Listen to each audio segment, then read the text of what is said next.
मंत्र पाठ। ॐ सहनाववतु सहनौ भुनक्तु सह वीर्यं करवावहै तेजस्विनावधीतमस्तु मा विद्विषावहै। ॐ शान्तिः शान्तिः शान्तिः। पिछले पाठ में आपका कोई प्रश्न या शंका हो तो पहले उसे देख सकते हैं। ठीक है, सम्मुख उपस्थित लोगों की यदि शंका नहीं है तो जो लोग ऑनलाइन सुन रहे हैं, यदि आपका कोई प्रश्न है तो कह सकते हैं।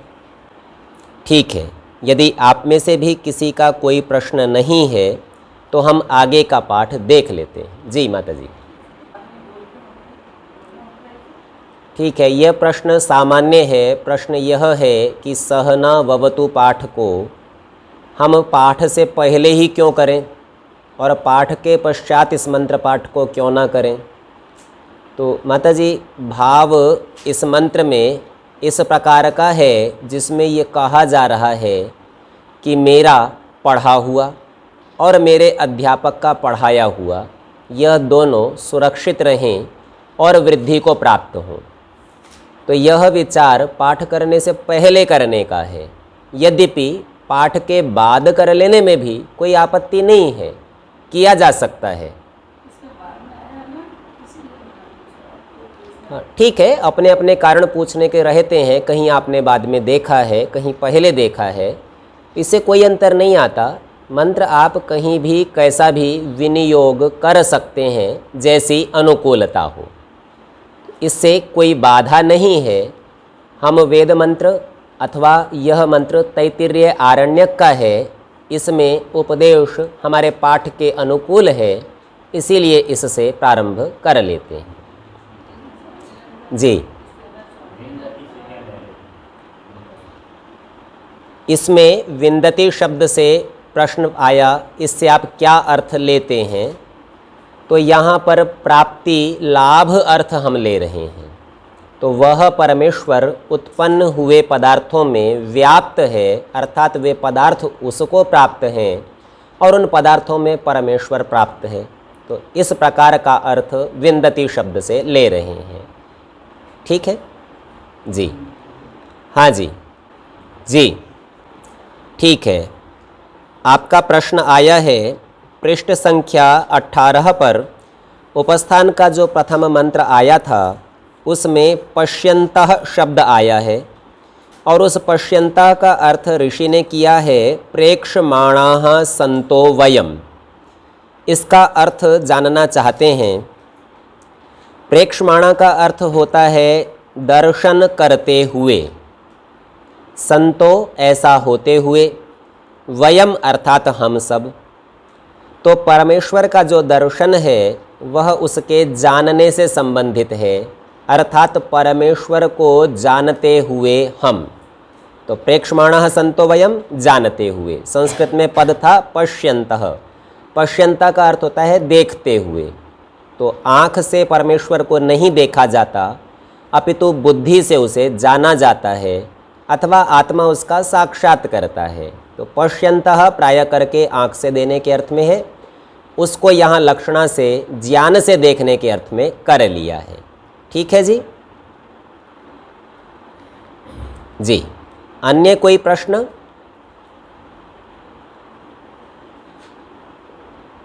ठीक है, अन्य प्रश्नों के ना होने पर आगे के पाठ को हम देख रहे हैं। उपस्थान के प्रकरण में 2 मंत्र और उनके ऋषिकृत भाष्य आर्य भाषा के साथ हम लोग देख चुके हैं। आज इस क्रम में तीसरा मंत्र है।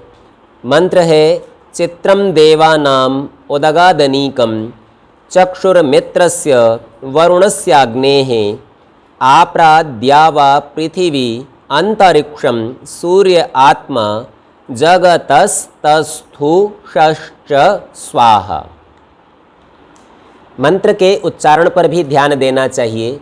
वह उच्चारण शुद्ध व स्पष्ट होना अच्छा रहता है। ऐसा करने से आपको वे पद मंत्र के बोलते समय ही समझ आने लगते हैं। सामान्य हिंदी से इस मंत्र के अर्थ को देखते हैं। चित्रम, चित्र का अर्थ होता है विचित्र, अद्भुत, आश्चर्यजनक। आगे कहा देवानाम, देवताओं का। अब देव नाम है विद्वानों का, तो विद्वानों से संबंधित कुछ चीज है। उत अगात अनीकम, यहाँ संधियों को तोड़कर हम देख रहे हैं। उत अगात, अगात का अर्थ होता है व्याप्त होना, प्राप्त होना, पहुँच जाना। यह पद आप एक और मंत्र में देखते हैं, वहाँ आप कहते हैं सपर्यगात। पर्यागात में भी आप कहते हैं परिअगात, अर्थात वह सब और पहुँचा हुआ है। यहाँ पर कहा उत अगात, अर्थात वह सब जगह प्राप्त है, सब जगह व्याप्त है। अनीकम, इसमें मूल शब्द है अन और उसका अर्थ होता है प्राणों का होना, जीवन का होना। तो अनीकम, प्राणों के लिए जो आवश्यक बल है, सामर्थ्य है, उसे कहते हैं अनीकम। तो उस बल को। चक्षुः, चक्षु का स्थूल अर्थ है दृष्टि, देखना, देखने का सामर्थ्य। मित्रस्य वरुणस्य अग्नेः, तीन लोगों से संबंध बताया है, मित्र का, वरुण का और अग्नि का। अब मित्र नाम से सूर्य का भी ग्रहण किया जाता है, मित्र नाम से लौकिक मित्र का भी ग्रहण किया जाता है, मित्र नाम से परमेश्वर का भी ग्रहण किया जाता है और मित्र नाम से प्राणवायु का भी ग्रहण किया जाता है। तो यहाँ पर हम सभी अर्थों का ही ग्रहण कर सकते हैं। वेद का मुख्य प्रयोजन ईश्वर की सिद्धि अथवा ईश्वर की प्राप्ति है, तो मुख्य रूप से मित्र शब्द से परमेश्वर और गौण रूप से प्राणवायु का ग्रहण यहाँ करेंगे। वरुणस्य, वरुण नाम है सर्वश्रेष्ठ का, जो वर्ण करने के योग्य हो। हम कम का, हल्के का, अल्प का वर्ण नहीं करते हैं, सर्वश्रेष्ठ का वर्ण करते हैं, तो उसका। और अग्नेः अर्थात अग्नि का। आ प्रा, यहाँ पर आ उपसर्ग है और अप्राह प्रयोग है, तो आप्रा का अर्थ हो जाता है जो सब जगह व्याप्त करे हुए है, पहुँचा हुआ है, भरे हुए है। अब किस किस को भरे हुए हैं वे पद यहाँ बताए जा रहे हैं, स्थान बताए जा रहे हैं। एक द्यावा, द्युलोक को भरे हुए है। पृथ्वी, पृथ्वी को भरे हुए है। अंतरिक्षम, अंतरिक्ष को भी भरे हुए हैं। तो कुल मिलाकर तीन लोक हैं, पृथ्वी लोक, द्युलोक और अंतरिक्ष लोक। और वह जो भी है वो इन तीनों को प्राप्त है, इन तीनों में व्यापक है। ऐसा कौन है तो बताया सूर्य, उसका नाम है सूर्य। वह पृथ्वी पर भी अपना प्रभाव रखता है, अंतरिक्ष में भी और द्युलोक में तो वह स्वयं है ही। और वह सूर्य क्या है तो बताया आत्मा, वो आत्मा है, सबका केंद्रीय भूत बल है। आत्मा शब्द की व्युत्पत्ति भी आप इस मंत्र के भाष्य में देखेंगे, जो एक विशेष विचार इस शब्द में छिपा हुआ है, आप सबको भी दृष्टिगोचर होगा। वह आत्मा किसका है तो बताया जगतः तस्थुषः, एक जगत का अर्थात चलने फिरने वाले गमनशील प्राणियों का, और तस्थुष अर्थात जो ठहरे हुए हैं, स्थावर हैं, उन दोनों का आत्मा, उन दोनों का जीवनीय प्राण सूर्य है। अंत में कहा स्वाहा। स्वाहा शब्द के अनेक प्रकार के अर्थ होते हैं, सो ऋषिकृत भाष्य में ही महर्षि यास्क के प्रमाण से इनको देखेंगे। तो यहाँ स्थूल अर्थ मंत्र का बना कि कोई अद्भुत सूर्य है अथवा परमेश्वर है, विशेष गुणों से, बल से, शक्ति सामर्थ्य से युक्त है और वह देवताओं में प्राप्त है, व्याप्त है। बल का देने वाला, जीवन का देने वाला है। वह देवता मित्र है, वरुण है, अग्नि है, अर्थात परमेश्वर भी हो सकता है, प्राणवायु भी हो सकता है, सर्वश्रेष्ठ वरुण भी हो सकता है, उदान वायु भी हो सकता है, साक्षात अग्नि भी हो सकता है और अग्नि नाम से कहा जाने वाला परमेश्वर हो सकता है, जो कि सभी पदार्थों का प्रकाश करने वाला है। तो इस प्रकार का वह चित्र विचित्र परमेश्वर मंत्र में सूर्य नाम से कहा गया है। वह बल देता है, देवताओं को व्याप्त किए हुए है और द्यावा को, पृथ्वी को, अंतरिक्ष को, इन सब में उपस्थित है। उपस्थित होता हुआ इनकी आत्मा के समान है। जैसे बिना आत्मा के शरीर का महत्व नहीं, बिना सूर्य अथवा परमेश्वर के इस संसार का भी कोई महत्व नहीं है। ऐसे जो जंगम अर्थात चलने वाले और तस्थुष अर्थात ठहरे हुए सभी प्रकार के संसार का जो आत्मा है उसके लिए स्वाहा करते हैं। सो स्वाहा का अर्थ भाष्य में देखेंगे। ऋषिकृत भाष्य को देख लेते हैं। कहते हैं चित्रम स एव देवः, वह ही देव। स शब्द सर्वनाम है और सर्वनाम शब्द सदा संज्ञा की अपेक्षा रखता है, अपने से पिछले वाक्यों का स्मरण कराता है। तो उपस्थान के पिछले मंत्रों में उस ईश्वर की चर्चा हुई थी और वहाँ भी सूर्य के दृष्टांत से ईश्वर को समझाया था। तो कहते हैं वो जो देव पिछले मंत्रों में समझा दिया वह ही देव यहाँ भी है। उसी का नाम रखा सूर्य। सूर्य के दृष्टांत से समझाते हैं, परमेश्वर को सूर्य भी कहते हैं। जगतः जंगमस्य अर्थात गमनशील का, तस्थुषः स्थावरस्य च, स्थावर कहते हैं जो टिका रहता है, जो चलता फिरता नहीं। तो गमनशील अर्थात चेतन सृष्टि और स्थावर अर्थात जड़ सृष्टि, इन दोनों का आत्मा, आत्मा शब्द को खोलते हैं अतति। अतति को स्पष्ट करते हैं नैरंतर्येण सर्वत्र व्यापनोति, निरंतरता के द्वारा सब स्थानों पर व्याप्त होता है, पहुंचता है। तो जो निरंतर गतिशील हो, चलता रहे, एक स्थान से दूसरे स्थान पहुंचता रहे, उसे आत्मा कहते हैं। यहाँ एक सिद्धांत समझ लेना चाहिए कि आत्मा बार बार शरीरों का धारण करता है। आज एक शरीर में है, कल गति करके दूसरे में पहुंच जाता है। तो वेद का ये मंत्र पुनर्जन्म के सिद्धांत को भी साथ साथ स्थापित करता है। जो नवीन वेदांती ऐसा मानते हैं कि शरीर के छूटने के साथ यह आत्मा जाकर परमेश्वर में मिल जाएगा, सो बात निश्चित नहीं, क्योंकि वहाँ मिलने के बाद इसकी गति स्थिर हो जाएगी, यह गति नहीं कर सकेगा और इसकी संज्ञा आत्मा नहीं बन सकेगी। तो आत्मा वह है जो निरंतरता से सर्वत्र व्याप्त होता अर्थात गति करता है। इति आत्मा, ये आत्मा है। तथा आपरा, आपरा शब्द को समझाते हैं जी। ठीक है, एक रोचक प्रश्न हमारे सम्मुख आ गया है। श्रीमान प्रवीण जी पूछते हैं, क्या आत्मा एक शरीर से दूसरे शरीर में ही गति करता है अथवा एक शरीर में भी एक स्थान से दूसरे स्थान पर गति करता है, अथवा शरीर में गति न भी करे तो जैसे आपका शरीर एक स्थान से दूसरे स्थान पर पहुंचता है तब भी तो आत्मा की गति मानी ही जाएगी, स्थानांतरण तो हुआ ही है। तो यहाँ यह समझना है कि शब्द में केवल गति आया, अतति अर्थात सातत्य गमने, निरंतर चलता है। इससे यह निश्चय नहीं होगा कि यह एक स्थान से दूसरे स्थान पर जाने वाला, शरीर में एक स्थान से दूसरे स्थान पर जाने वाला, या एक शरीर से दूसरे शरीर में जाने वाला है। इसका निश्चय केवल इतने शब्द से नहीं कर सकते, पर यह निश्चित है कि आत्मा गति करेगा। सो यह वेदों के अन्य संदर्भों से निश्चय करना पड़ेगा कि क्या आत्मा शरीर में एक स्थान से दूसरे स्थान पर गति करता है या नहीं करता। जब तक आपके सम्मुख प्रमाण नहीं है, आप उससे पहले युक्ति और तर्क का प्रयोग कर सकते हैं। आपको ये सोचना पड़ेगा कि कोई भी क्रिया किसी प्रयोजन या उद्देश्य से हुआ करती है, और एक ही शरीर में यदि आत्मा एक स्थान को छोड़कर दूसरे पर जाए तो उसके लिए आपको पहले प्रयोजन खोजना पड़ेगा कि क्यों जाएगा।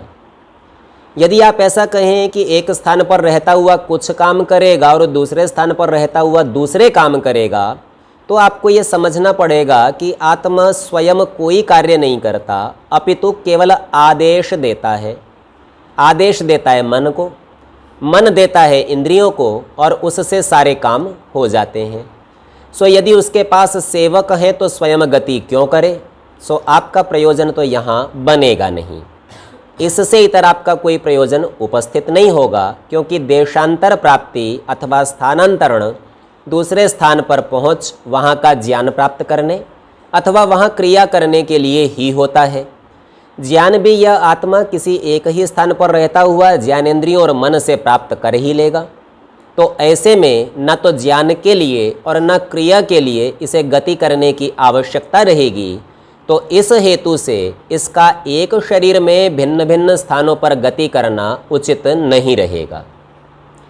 अब बात आती है कि शरीर के साथ भी तो यह चलता ही रहता है, शरीर में एक जगह टिका रहे, सो बात ठीक है, आत्मा इस प्रकार भी चलता है, लेकिन वह गति आत्मा की नहीं कहलाती, वह गति शरीर की कहलाती है। क्योंकि वहाँ अभिप्रेत भी शरीर की गति का, शरीर के ज्ञान और शरीर से हो सकने वाली क्रिया का है। जो अभिप्रेत होता है गति उसी की। यदि आत्मा स्वतंत्र रूप से स्थानांतरण कर सकता तो उसको शरीर के साथ चलने की आवश्यकता ही नहीं थी। वह तो एक ही स्थान पर स्थिर रहता है शरीर में, और शरीर जहाँ जहाँ चलता है यह उस प्रकार है जैसे आप गाड़ी से यात्रा करते हुए गाड़ी में स्थिर रहते हैं और देश देशांतर को प्राप्त होते हैं। तो यहाँ ये समझ में आएगा, प्रयोजन हमारा है, हमने शरीर से गति कराई है, पर साक्षात गति शरीर की है। गाड़ी में बैठे हुए आप यह ही कहते हैं, मैं तो नहीं चल रहा हूँ, गाड़ी चल रही है। अब जो तीसरी स्थिति बची और अंतिम स्थिति बची कि आत्मा एक शरीर को छोड़कर दूसरे में जाता है, सो अनेक प्रमाणों से सिद्ध होता और इस शब्द के अर्थ भी उस भाव को कह सकते हैं। अन्य भाव भी कह सकते हैं, हम उसका निषेध नहीं करते, पर यह भाव भी उससे कहा जा सकता है। और बाकी दोनों भावों का निषेध होने पर तीसरे भाव का ग्रहण करने में आपत्ति न रहना चाहिए। इसे परिशेष न्याय कहते हैं कि दो का निषेध कर दिया तो तीसरा बचा, तो केवल तीसरा ही यहाँ ग्रहण होगा। तो इस प्रकार आत्मा एक शरीर से दूसरे शरीर में जाता है, लेकिन ये स्थिति एक शरीर के जीवन में नहीं होती। हम ये सोचें कि जीवित रहते हुए ही मैं जीवात्मा इस शरीर को छोड़ किसी दूसरे के शरीर में प्रविष्ट हो जाऊं और फिर अपनी इच्छा से ही वापस अपने शरीर में लौट आऊं, सो यह संभव नहीं है। तो इसके लिए तो बहुत प्रकार के निषेध हैं जो वेद मंत्रों से देखे जा सकते हैं, पर मुख्य बात यह है कि मृत्यु के पश्चात जब शरीर को जला दिया जाएगा अथवा वह पंचतत्व में विलीन हो जाएगा, तो वह आत्मा अपने कर्मों के परिणाम स्वरूप दूसरे शरीर को प्राप्त करता है, और यह ही उसका सातत्य गमन अर्थात निरंतर गमनशील होना है। ठीक है जी जी। तो यहाँ हम देख रहे थे कि वह आत्मा निरंतर सर्वत्र व्याप्त होता है, उसी का नाम आत्मा है जो सब जगह जाता है। आपरा को बता रहे थे द्यौः पृथ्वी अंतरिक्षम च, तीनों लोकों के नाम लिए, एतद आदि सर्वम जगत, इनके सहित और जो कुछ भी जगत है वह सारा का सारा रचयित्वा, उसे रच करके, आसमंतात धारयन सन रक्षति, आसमंतात अर्थात पूरी तरह से सब ओर से, धारयन धारण करता हुआ, रक्षति रक्षा करता है। अब इस संदर्भ के साथ अपने को ये समझना है कि मंत्र में जो आत्मा शब्द कहा गया है वह जीवात्मा से संबंधित नहीं है, क्योंकि कोई भी जीवात्मा सारे संसार का धारण और रक्षा नहीं कर सकता। तो यहाँ मंत्र में कहा गया आत्मा परमात्मा है, परमेश्वर है, और वह सारे शरीर को, सारे संसार को धारण करके रक्षा करता है। अभी हमने आत्मा शब्द का अर्थ देखा था सतत गमनशील। अब परमेश्वर तो गमन कर नहीं सकता क्योंकि वह तो सर्वव्यापक है, तो ये अर्थ उसके साथ कैसे लगेगा? यहाँ एक रोचक बात है। हम कैसा करते हैं, जब हम गमन करते हैं और गमन के साधन पैर, वाहन आदि का प्रयोग करते हैं, तो गमन का प्रयोजन होता है देशांतर प्राप्ति, दूसरे स्थान पर पहुंच जाना। और यदि आप पहले से ही वहां पहुंचे हुए हो तो हम क्या कह सकते हैं जी, आप गमन करके वहां पहुंचे, अथवा ये तो वहां पहले ही पहुंचे हुए हैं इसीलिए कुछ क्रिया की होगी। तो परमेश्वर के साथ गमन का यह ही भाव लगता है कि वह सब और पहुंचा हुआ है, अर्थात गमन के प्रयोजन को पूरा किए हुए है। तात्पर्य यह हुआ कि वह गमन का भाव यहाँ गौण होकर, क्रिया का भाव गौण होकर उपलब्धि कार्य प्रधान हो जाता है।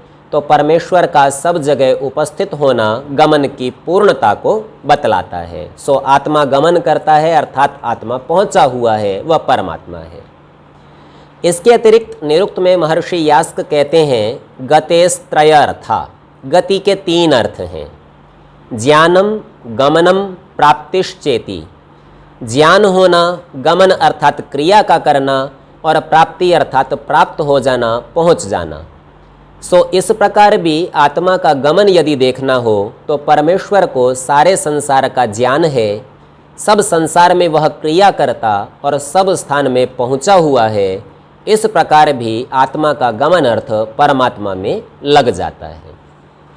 तो यहाँ बताया वह परमेश्वर सारे संसार को धारण करता और उसकी रक्षा करता है। चक्षुः एष एव एतेषां प्रकाशकत्वात्, एष एव यह ही निश्चय से, एतेषां इन सब का, प्रकाशकत्वात् प्रकाशक होने से। सो जैसे सूर्य संसार के पदार्थों का प्रकाशक है, वह यह परमेश्वर ही इस सारे संसार का प्रकाशक है। और ऐसा होने से बाह्य आभ्यंतरयोः चक्षु, बाहर और भीतर का चक्षु, अर्थात बाहर के पदार्थों को दिखाने वाला और भीतर के पदार्थों को दिखाने वाला। भीतर के पदार्थों को सामान्य तौर पर हम आँख से नहीं देखते, कुछ चीरफाड़ करें तो कदाचित देख भी सकते हैं, फिर भी सभी भीतर के पदार्थों को नहीं देख सकते, अथवा वे पदार्थ जो सूक्ष्म हैं और आँख से नहीं देखे जा सकते, जैसे मन, इंद्रियां आदि, तो उनको कौन दिखाएगा? तो यहाँ पर दिखाने से तात्पर्य ज्ञान कराने से है। तो वह परमेश्वर बाहर और भीतर का चक्षु उसको स्पष्ट किया प्रकाशको, अर्थात प्रकाशक। उसे भी खोल के समझाया विज्ञानमयो, अर्थात ज्ञान से युक्त। विज्ञान शब्द का अर्थ है अनुभव, तो वह परमेश्वर अनुभव से युक्त है, अनुभव कराता है। विज्ञापकश्च अस्ति, और ऐसे सब भीतर बाहर के पदार्थों का विज्ञापक अर्थात ज्ञान व अनुभव कराने वाला है। सो परमेश्वर भीतर का भी चक्षु है और बाहर का भी चक्षु है। अतएव इसलिए ही मित्रस्य, मित्रस्य शब्द को स्पष्ट करते हैं, सर्वेषु द्रोह रहितस्य मनुष्यस्य सूर्यलोकस्य प्राणस्य वा। तो मित्र शब्द के इतने अर्थ किए हैं, जो सबसे द्रोह रहित, अर्थात किसी से द्वेष नहीं करता, वो मित्र है, वह परमेश्वर है। मनुष्य से, कोई ऐसा मनुष्य हो वह भी मित्र होता है उसका। सूर्यलोकस्य, जो मित्र नाम से सूर्य कहा जाता है तो सूर्यलोक का। और प्राणस्य, जो प्राणवायु है उसका। वा शब्द विकल्प भी कहता है और समुच्चय भी, कि इनमें से किसी एक का ग्रहण भी कर सकते हैं और सबका इकट्ठा ग्रहण भी कर सकते हैं। तो इस प्रकार इसलिए वह मित्र का, अर्थात इन सब का अथवा इनमें से किसी एक एक का। वरुण से शब्द को समझाते हैं वरेषु। वर कहते हैं श्रेष्ठ को, वर्ण करने योग्य को, उसी को खोलकर समझाया श्रेष्ठेषु, जो सबसे श्रेष्ठों में। और वो श्रेष्ठ क्या चीज़ें हैं? तो कहा कर्मसु गुणेषु वर्तमानस्य च, जो श्रेष्ठ कर्म में और श्रेष्ठ गुणों में वर्तमान है उसका। तो एक तो मित्र का, एक वरुण का। तीसरा कहा अग्नेः, तो उसको समझाया शिल्प विद्या हेतु, जो शिल्प विद्या का हेतु है। रूप गुण दाह प्रकाशकस्य, जो रूप गुण और दाह और प्रकाशक, इन सब का विद्युतो, विद्युत, भ्राजमानस्य अपि, भ्राजमान कहते हैं प्रकाशित होने को, चमकने को। तो जो प्रकाशित हो रहे हैं, चमक रहे हैं, उनका भी चक्षुहु, चक्षु है, अर्थात दिखाने वाला है।